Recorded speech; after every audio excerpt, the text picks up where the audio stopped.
Esse é o som MC400, tá? Que não tem controle remoto, tá na minha Boulevard 1500, tá?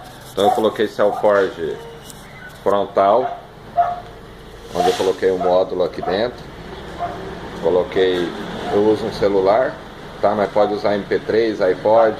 Ela vem com esse cabo que já vem ligado já sai do módulo, tá? E aí você tem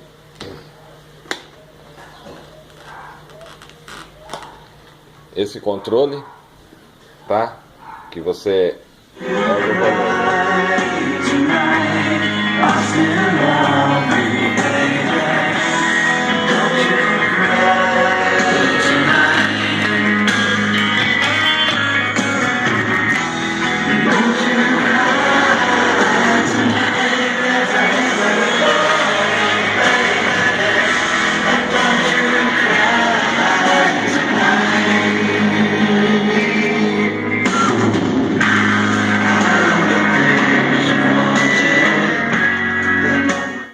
Você pode ver o som não distorce.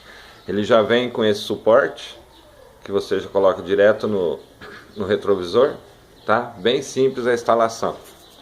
Ok? Qualquer dúvida, estou à disposição.